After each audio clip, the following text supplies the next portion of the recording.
All right, well, welcome everybody to the second episode of the Brutus Interview Series. My name is JoJo Scanlon. I am the creator of Brutus. And this is a series where I sit down and talk with some of the cast and crew from Brutus about their experience working on it and what they've been up to since we wrapped production. And today, I'm very excited to have the incredibly talented John A. Bryant. Oh, How you doing, John? I'm doing good. How are you doing, JoJo? I'm doing good. I'm Doing doing good. good. All I'm right. pretty good. I can't complain. Nice. Oh, man. Well, John, you want to give the people a little intro about who you are and what you're all about? Absolutely. So I am John A. Bryant. I am an actor, voice actor, writer, director of short films. Just doing all the artsy stuff, everything creative that I can do. I'm originally from Salem, Oregon, in the Northwest area. I lived in Georgia for the last year and a half or so in Atlanta. Loved it there. Had a great time. Got to meet a lot of amazing people. Just recently moved to Boise, Idaho, being back in the Northwest area, being closer to family, but that's not going to slow me down from doing any creative stuff. I've really enjoyed getting to writing and directing for a couple short films in the last few years, as well as getting into voice acting with Brutus. So that has been a very exciting opportunity that I'm excited about. And that's me in a nutshell. Hell yeah. You always got so much stuff going on. I feel like every time we catch up, you've got a new business venture. You've got some new thing. You're like, yeah, no, I'm getting really into like mandalas. I'm getting really into like fine art. Well, you know, as an artist, it's like it legally by law, you aren't allowed to slow down, right? I feel like that's a law somewhere. I think so. I do think you are not allowed to slow. I mean, that's just a law that I've imposed on myself if it's not a law by the council. No, but this was such an incredible thing working with you. Like, I was trying to come up with like anecdotes and stuff this morning about like what kind of happened on set and what we were doing. And I just remember the constant like trying to do takes and we're just doing bits the whole time. The entire time we couldn't stop. Like someone would say something and we would just run with it. You, me, and Will, I think, would just run with it as far as we can. And then by the end of it, me, Lynn was doing it too. But it was mainly just us just being goofy and stupid. Yeah. And I think that was what really showed like with our group is like everyone just started firing on all cylinders. We were clicking, we were having a fun time. I'm sure we'll get more into that here in a bit on the process and how everything was. But just in general, it was such a fun group to be working with and to continue to work with. I think that we just kind of meshed well, which, you know, you can't ask for anything more than that in a new project and any project really. So that was a lot of fun. Yeah, it was a really tight, solid group. I mean, from during the casting, I think I talked a little bit on Alexia's episode about this, but during casting, like the people that stood out were incredible. Like your thing stood out, Alexia, everybody's was top tier. To the point where it was like obvious. Like for most of the casting, what I would do is I'd have a photo of the character and I would just listen to the auditions and be like, does it sound like that character? No, I can't. I can't do it because the audience isn't going to believe it if I don't believe it. Right. And yours was so clearly Nicky G, which I think is funny because obviously we're recording this before it's come out, but most of the coverage on Nicky G in like press kits and websites and reviews is like drug dealer, drug dealer, drug dealer. And you're just like a very chill, cool dude. How did you, in the beginning when we were kind of starting out and I gave you the info on the character and like the conversations we had, how did you approach Nicky as a character? And I guess also kind of talk about who he is and what your kind of feelings were going into the kind of first episode, what that was all about. Yeah, that's a great question. Reading about like through the script and thinking about who Nicky G was, I really got a sense of, yes, he is a drug dealer or he deals, sells like bootleg CDs or things like that. Like he's not afraid to do what it takes to make a quick buck. But the thing that I noticed about it was it wasn't quite just the stereotypical like lazy stoner, like not really doing anything. Like he was always there for Brutus. So in this like episode, just seeing how he was encouraging Brutus to branch out and to do something different and to, you know, make the most of life. It's a very nice contradiction in that he cares about Brutus. It's his best friend. Like he's not just, you know, I'm dealing drugs and oh, I guess I'll hang out with this guy, you know, whatever. It's like he's always like trying to put on a positive spin or energy to enhance Brutus's life. And you know, he's like he has his back and he's, you know, I almost said protecting him. He's not a bodyguard, but you know, he's like at his side and helping Brutus through what he's going through in this first episode. And I just feel like I really wanted to tap into the very human side of Nicky G rather than just play it off as, you know, I'm just going to be this sleazy drug dealer. We've seen those time and time again. But I really liked just this more human side to Nicky G, which is kind of funny because, I mean, looking at him, he doesn't look fully human. His design is amazing. But anyway, yeah, I wanted to tap into that human side of him. Yeah, I guess approaching like bringing that character to life, that's just kind of what I focus on was like his relationship with Brutus, I would say. Which, I mean, you nailed it right on the head with like, he's not the bodyguard, but he kind of weirdly is. Mm. Like, especially when we started taking this on tour and started showing audiences. The biggest thing people said was just like, Nicky's like a goofy, funny guy, which is so like, I started buying drugs at the point where drug dealers weren't really, they're still a thing, but like, I buy all my shit from dispensaries. Like, you know, there's so many things like that where it's like, you don't really need a dealer anymore. And so I almost feel it's like obsolete as like cassette tapes to a point. A little, you know, a little bit, but it's funny because cassette tapes are now coming back. So I think 2024 is the year of the drug dealer. I think I'm going to call it. Yeah. I think last year was what? The year of the dog. Now it's the year of the drug dealer. The year of a dog. Now it's time for the year of the hand that feeds the dog. That's right. It's oh man.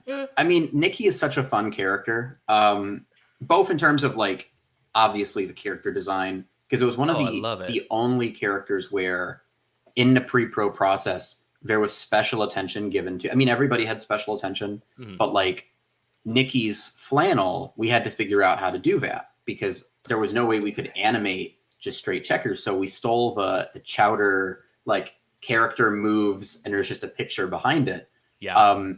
But it was such a crucial thing because like the few dealers I knew and the few people I did actually buy from, like always wore flannels. Like it was such a crucial part of that.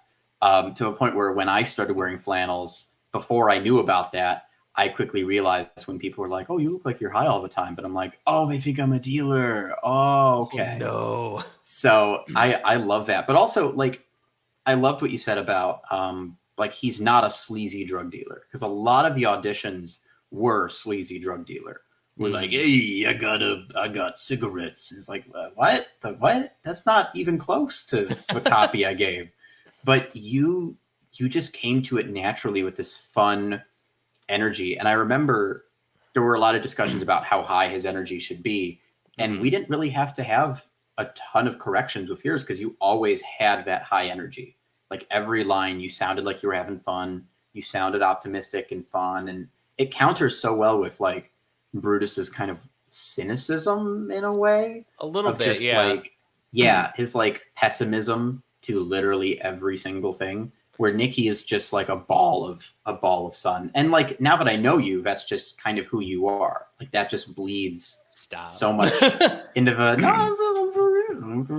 no, thank you. I think the writing that you have in the episode especially kind of is what strengthens that because I mean opposites attract. You know, it's when you see things that pair an odd couple together. You know, Brutus and Nicky G aren't total polar opposites, but you know, like you said, Brutus has a little more of a cynical edge, whereas Nicky G is more fun-loving and outgoing. You know, I would infer that Nicky G is probably seen a lot, done a lot, but, you know, doesn't lose that sense of humor or that energy to it. Whereas Brutus is probably I mean, probably going to this party, that may have been the first party he's ever gone to. And so it's like you have this opposite dynamic and experiences, and they just go together well. You know, it's like when you meet someone and they have a different background or they have different experiences, and you still feel that pull with that person. Like, even though they may not, how many people do we know in our life that are exactly spot on like us? Like, That's true. It's not really often. And so I think that just kind of adds to when we build relationships with people, is just that, we're, interested in people and what they've been through and what they think and what they're interested in. And I think that really shows in the writing, which is credit to you, in regards to it's that really shows between Brutus and Nicky G. So I think that really helped in that. Oh yeah, for sure. I mean, it's funny because like, obviously I wrote it, so there's this part of me that like knows the characters, but I have to remind myself every day. But somehow a lot of times at screenings I'll watch it and the jokes happen, and I'm like, these are funny, and I don't remember writing them. I don't remember anything about that process at all. But people love it, and it's so cool with like the main three that like everyone is completely different.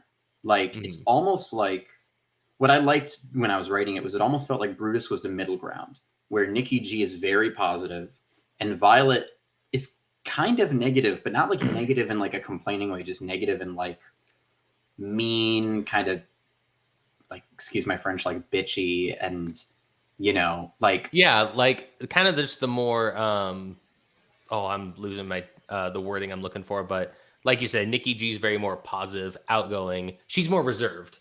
She's a little more like reserved and like, throws a jab out there once in a while. And you're right. I think Brutus is a nice middle ground of like, I want to do this, but I'm nervous. I want to do this. But anyway, yeah. Yeah, no, exactly. And I like that both of those characters pull him. There's such a cool kind of thing that happens with that. I'm curious because you talked a little bit about like getting into voice acting through this. Like, how did this kind of role? And I know because it's animation and all of that kind of adds to it. But like, how is this different from previous projects you've worked on? Like, did you find that you had to do a lot more work to kind of get into the space, or was it more like, can you talk a little bit about that? Oh, certainly. That's a really good question. I promise I'm not just trying to say that with every question. These are just great questions. I can always reword something if it's weird. Oh, no. It was crystal clear. The thing that I remember was with doing voice acting, because this was my first kind of real big like project for voice acting. And I saw the audition, I got excited and I went for it, and I'm happy that I am now a part of it. But when I got that and was preparing for the first recording, I definitely wanted to try and figure out like, okay, I have an understanding of the character. How do I use my voice, not just my voice, but also my physical actions, even though they won't be seen, to bring Nicky G to life? Because that's something they definitely talk about, is where you don't want to just simply just, I'm sitting here, I'm going to attempt to do a voice, I'm not really going to do anything. You still want to be in it because you're still the character. You're still portraying the character. You still want to be physical with it to help, make it feel realistic and sound realistic. But finding the voice and making sure I could stick with that definitely was something I was consciously thinking about, is like, okay, I want to make sure that the voice really comes through for Nicky G. I also don't want to do something that I may lose steam on halfway through, or suddenly like not be able to catch again, if that makes sense. So for me, vocally, it's not too much of a transition that I have to do for myself. I kind of aim for a higher pitch, not like screeching, but just like a little higher register. And then I'm just trying to think about and embody the character as if I was performing on stage, or as if I was performing in non-animated television or film. Because like I said, you still want to just really embody the character. It's not just about the voice, if that makes sense. Does that answer the question? I feel like it does. Okay, I was gonna say, I feel Whatever like I you kind of went around say, it. yeah, whatever you say answers the question. It doesn't Okay. matter what I said. You just talk and you're no, that was totally it. I mean, it's funny because when we were talking to Alexia on the last episode, I kind of asked her, and I'll pose the same question to you, but I kind of asked her like if you could go back and do this role again with the knowledge and stuff you have now, because she's going to school for it. How would you approach it differently? And the first thing she brought up was I would move more because you know the physical actions really help a lot. Because I remember when you were recording, you're doing all of these motions and you are embodying the character, but she was just kind of I'm not even going to mimic it. She was just kind of sitting there, which is totally fine. Like they are two ways to do it, but she was sitting there, and you can feel it when somebody moves in the booth when they're kind of feeling the actions, because it's like not imagination, but it kind of is. Like you have to kind of put yourself in that room and kind of act like, because we had storyboards and things. I think that's how we did it. We had like storyboards and things we were working with, but we didn't have the animation. So a lot of the movement, I think I did end up basing on stuff you kind of did in the booth that I remembered. Like, I think you did like this with like no problems or hiccups guaranteed. And I was like, that's going in for sure. Oh, we're doing that. Nice. And then it was extremely hard to explain it to the animator. Like, like and he's like, what does that mean? I'm like, it's just, it's just. I hope you were explaining this on a video call, because I just picturing if it was a phone call and I was doing this fully through fax. I would do like the Take On Me thing where it's just stop motion, which you would think would work as animation, but no, he actually didn't have a fax machine, and I was sending it to the Pentagon. It was bad. It was really bad. Yeah, no, I'm not allowed to fly for another 4 months. Great. Now they know all about Brutus. The government, that's the last group we need to know about. That was was literally the polar opposite of my demographic is the United States government. That's the last people I wanted to know about Brutus. Next, you're going to tell me you sent anti-monopoly facts to Disney. I have calls I need to make. You might want to get looked into that. I got to call my lawyer. I got to call like 10 lawyers. 10 lawyers, 50, 100? Wow. 100,000 lawyers. I want to pose the same question to you about if you could go back and do the role again, if there was anything you'd do different. And I'm curious to hear more about, I mean, obviously, Alexia's answer was great, but going through you, like the first thing that impressed me was your microphone setup is incredible. Like the space I mean, look at that. That's awesome. Just looking at that. That's so cool. But like a lot of the people just kind of recorded like this, like just a microphone on their desk. So I'm curious to kind of see like what, if anything, would you change about your performance if you could go back and do it again just for that pilot episode? Ooh, interesting. Just for that episode. Well, like you said, I definitely try to incorporate the physicality into it. So I feel like that definitely helped. I think, if anything, focusing on that helped me get out of my own head on like whether the voice was like good, perfect, too much. Because once I knew I had the voice and then focused on the physicality, that just brought me into it more without overthinking it. That's interesting. I would say, I mean, and I don't know, correct me if I'm wrong. I would say usually, and this is the case when I'm acting in live film or TV, stage, whatnot, I try to be very consistent. So if I'm giving a directing note, I try to incorporate that, and I try to stay consistent on any other time that I'm performing that scene or that, whatnot, as good as about the same as I can. Not because I don't want to do variety, but just so that it's like, I know this works. I want to make sure we get the best take possible. Let's go for this. I feel like what I could have done was maybe do more different variety of takes for more like choices. Now, again, correct me if I'm wrong. I don't know on your end if you felt like you did have different kind of things to choose from, or if it was a more consistent, it was a matter of choosing the best one. But I know that with live stuff, that's what I would typically aim to work on more. And so I feel like that could be something I could have worked on in this too, is to give more variety to choose from. Yeah, for sure. Which, I mean, that's totally right. It was like, we had some takes where they were spot on and great. And I even said in recording, like, that's it. We're going to keep that. But then there were the cool thing about voice acting though, and I'm a pretty good director. I'm the best director. Yes, you are. I'm pretty good at being like, as you probably remember, being like, let's do that again. Let's fix this. Let's do it again. The cool thing about voice acting though is because it's the same setup, it's the same audio quality, usually kind of around the same tempo and pacing and all of that. You can kind of like Frankenstein lines together. So like, True. I don't know if you had any. I think some of the other characters did. There were a few Violet lines where I was like, not because of anything Alexia did, but I was just like, I want to get the first part of that line, but then the second part of this version of it. But a lot of yours were pretty good. I think the only thing, no, you know what? The only thing was the Tiger Sex Pills part. That was the only part where we went back and did a redub, and I was like, you just need to be louder. But your performance was still exactly what I needed. It wasn't like I came back and I'm like, so your motivation was wrong. We're gonna need to do that all again. What's your objective with these Tiger Sex Pills? Yeah, what you see, these are your Tiger Sex Pills, right? You're giving them to someone. You're giving. It's kind of like it's like a Kurosawa. You know, it's very. And that's the hard thing about filmmaking and just being a director in general is you can have all this lingo and be like ready on set to be like, all right, well, I know this technique and this director's thing. But when you get in there, it's just like, can you do it louder?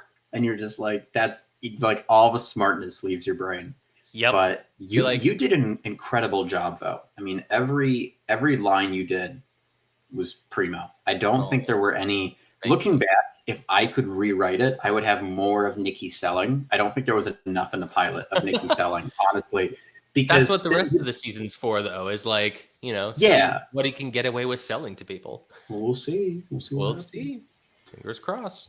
That's the very fun part about talking with people about this show. Because if you didn't have the pleasure, audience, not John, because John came to some, of coming to a screening for Brutus, one of the things I always said was, I have a full first season of 10 episodes written, ready to go. We're ready to go into pre-pro. I just need funding. And I kind of know where the characters go. And Nicky's path is probably the one, aside from Brutus and Lily, that I am most excited about, just because it's so different. But there will be more of him selling, which I'm very excited about.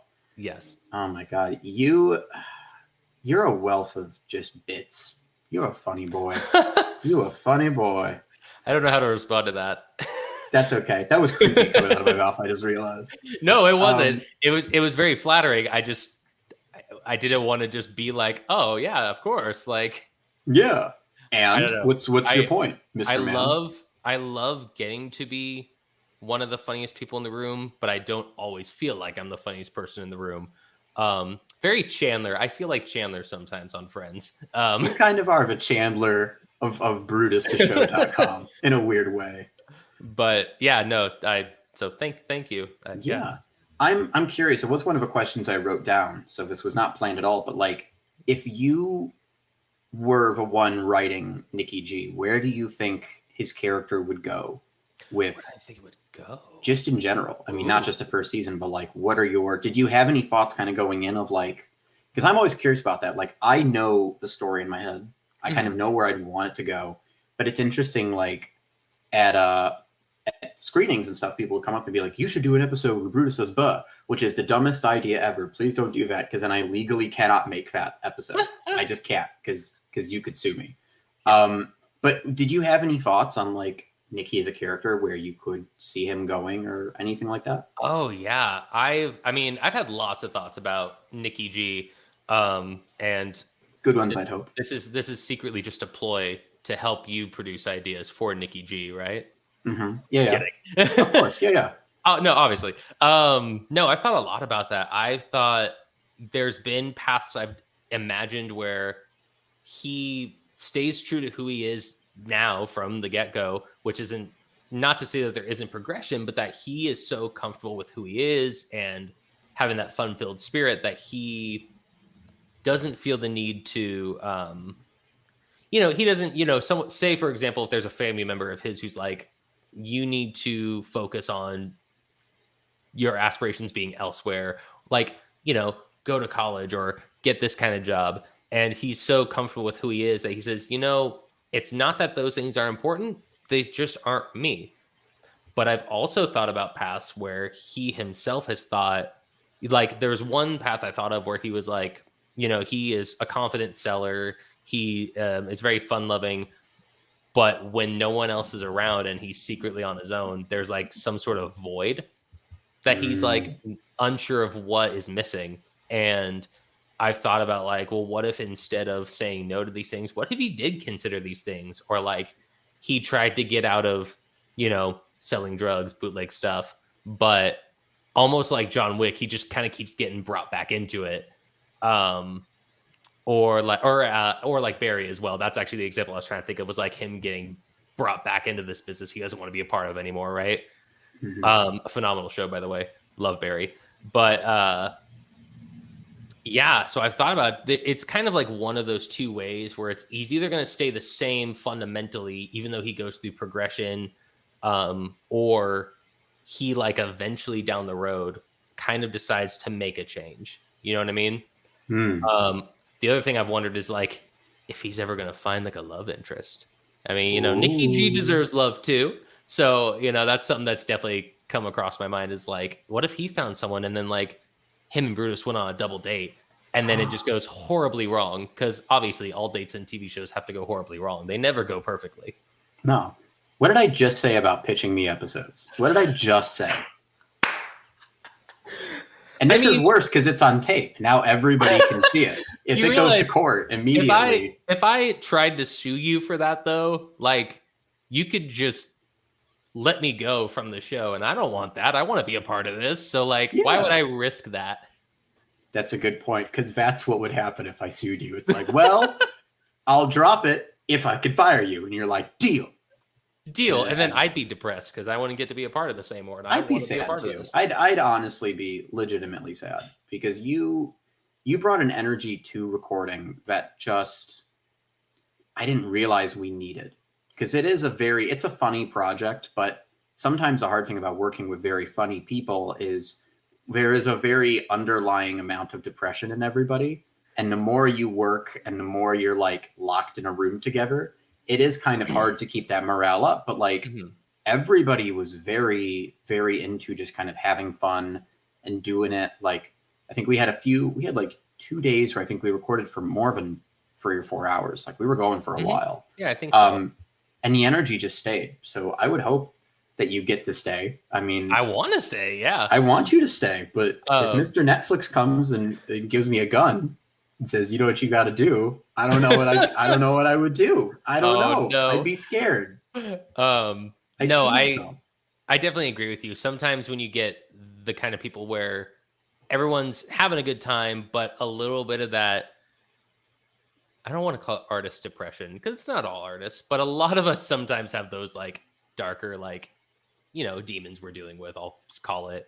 So I definitely get that, that desire to like keep it upbeat, keep it light, and genuinely having that fun and keeping the morale up. And I agree with you. I think that was something that we did really well with in the Brutus cast and crew. So yeah, I agree. Very good. Very, very good. Very good. Very good. Good answer. Good job.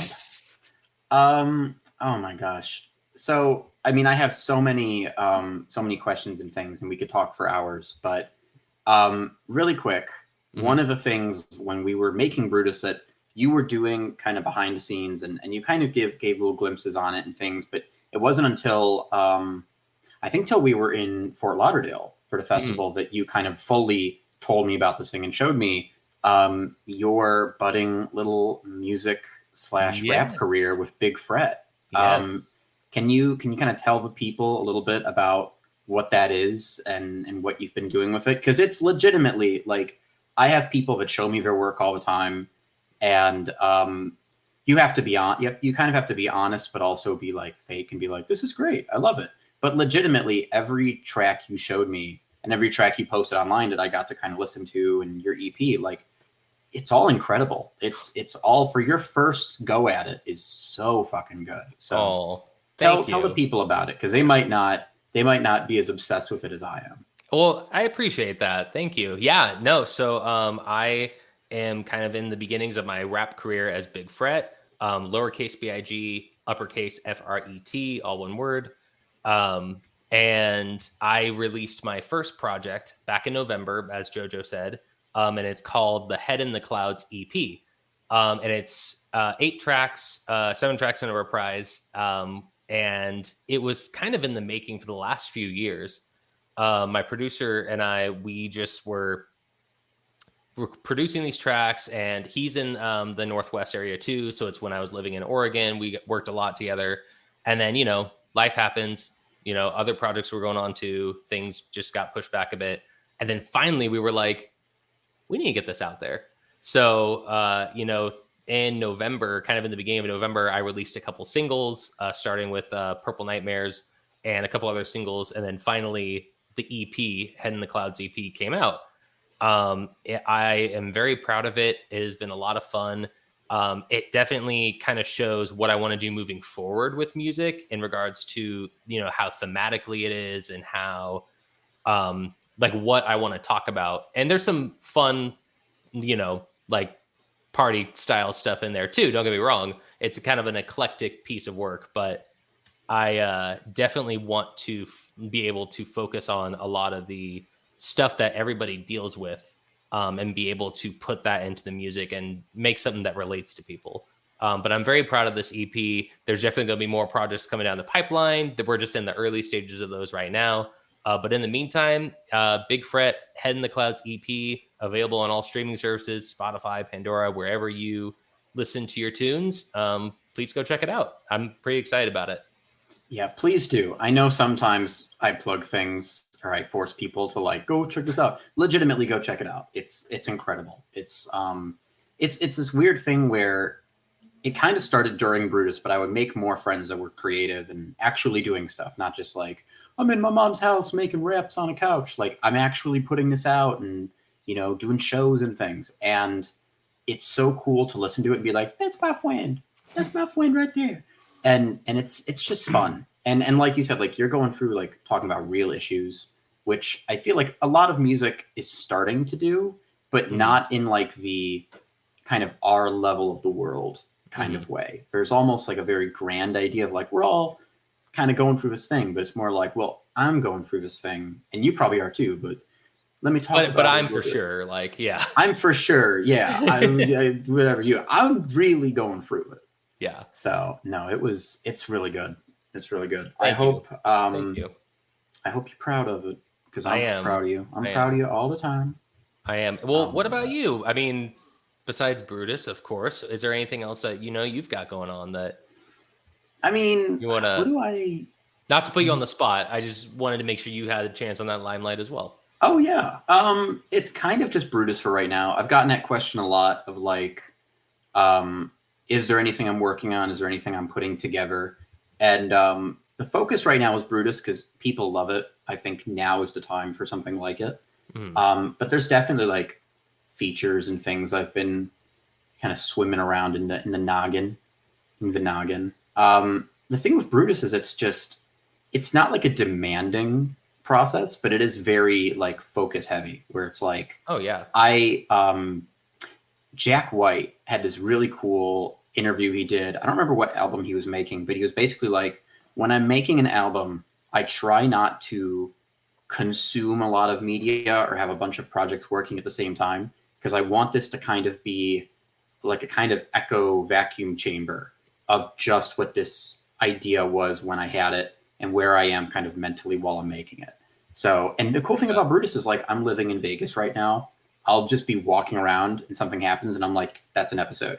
And that's different because it's based on real events and you can't link it back to a real thing. So I can't get in trouble. But no, you tell yourself whatever you want. I'm on the stand being like, no, it's different. It's different. And they're getting the like handcuffs ready. I'm like, no, you're going to jail for stealing forever. And we're taking Brutus. I'm like, no. We saw the letters you wrote to Disney. No.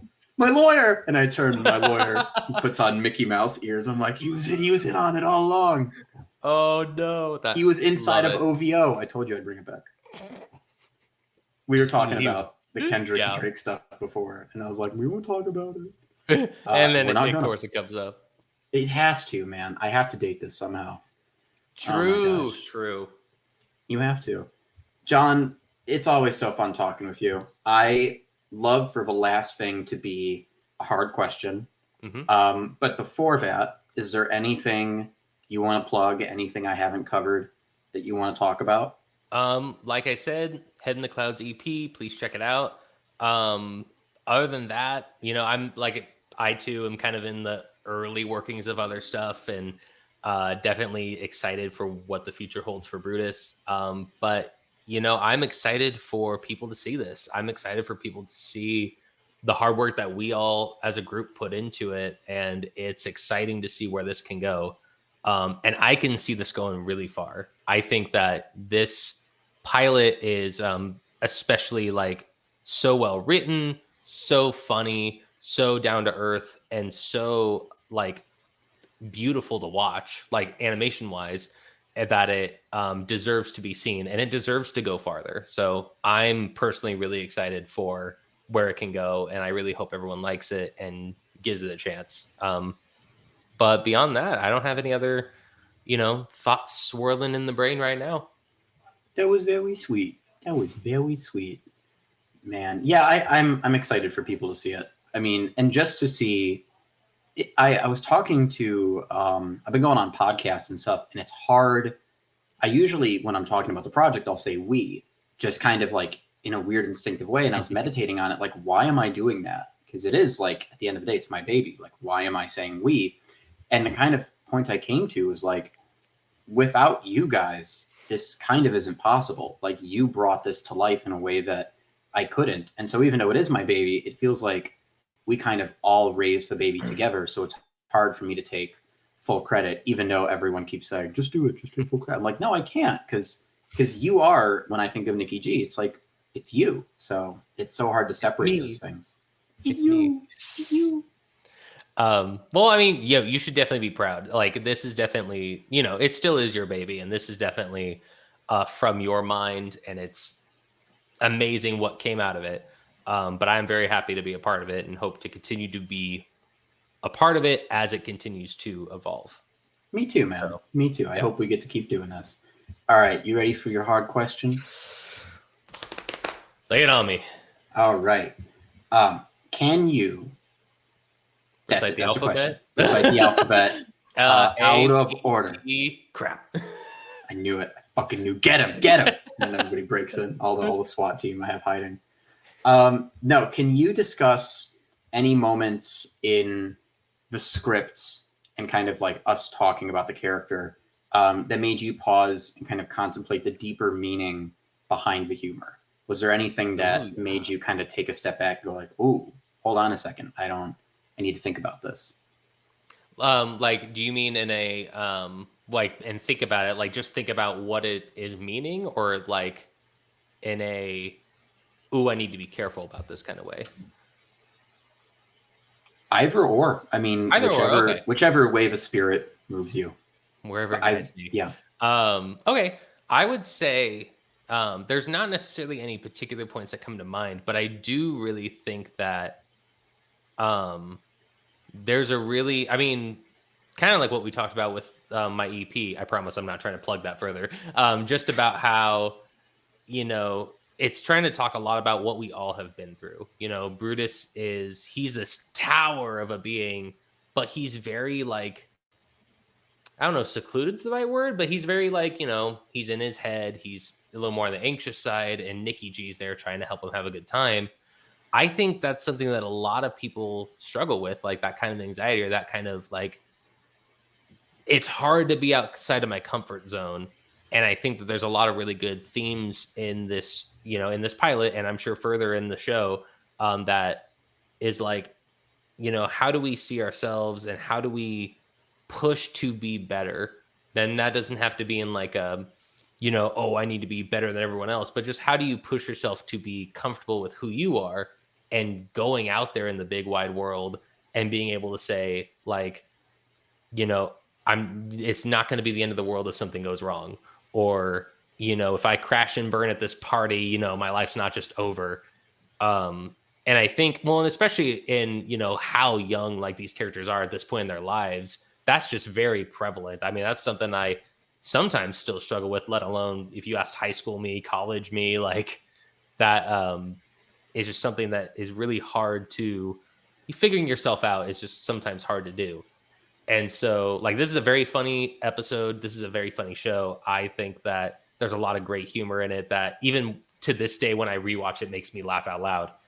And I think that on top of that, there's just that human quality to it. Like, you got all these characters that are anthropomorphic animals that have chicken nuggets for heads that are, I'm pretty sure one of the characters in the background is just an ice cream cone, like not just ice cream, but the cone too, like the whole ordeal. And it's walking around and dancing. But even with these designs and these like looks and characters, they are all still very human at their core. They're all going through struggles. They're all going through, figuring out who they are. And I think that that's something I really liked, that really drew me to this, in fact, is that it's not just a comedy. It's not just silly for the sake of being silly. It has things in it to say that can really resonate with a lot of people. And to be honest, I think it's things that more people than we realize are dealing with as they're evolving and figuring out who they are. So that's definitely something I noticed in a lot of in this project. I got nothing to say. That was beautiful. Oh. That was beautiful, baby. That was great. John, thank you for coming on, and thank you for being a part of this. Thank you for having me. This was a blast. I had a lot of fun. Dude. Anytime we get to do anything together, I relish at the opportunity because it is really fun. Yeah. I plugged a little bit with this, but where can people find? You said Big Fret, Spotify, stuff like that. But where can people find you?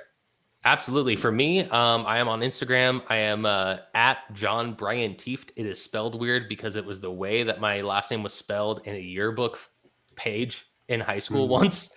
And so I just kept that. But it's JohnBryantieft. I don't know how someone misspelled my last name Bryant with Bryant Tieft. It's French Canadian. It's a wonder. At least it wasn't my senior photo yearbook. I'm glad for that. You can also follow me on TikTok for Big Fret at BigFret25, all lowercase in the name there. That's where you can find me. I do have a couple short films as well on my YouTube channel. If you just look up, so one of the short films is called At Death's Door. So if you look up At Death's Door short film, it should pop up. I just can't remember the exact handle at the moment on YouTube, but it's out there. I got a couple of short films on there, and that's where I'm at. Hell yeah, dude. Well, again, thank you for coming on. This has been so fun. Absolutely love talking with you and just chatting. So yeah, we could chat for hours and hours and hours. We could, and I know if I don't cut it off, I know if I don't, we will just keep fucking going and going. Yep. But that's the beauty of it. So thank you so much for coming on. Absolutely. And thank you, audience, for being here. You can watch more episodes of the interview series here on YouTube at Brutus Show. Make sure to check out BrutusShow.com. Trailers, clips, more of these cute little interview things, little snippets. I got Q&As. I got little secrets probably somewhere in there. And make sure to check out the pilot when it comes out this summer on YouTube and other places for free. Again, thank you to John for coming on, and we will see you next time. Bye-bye.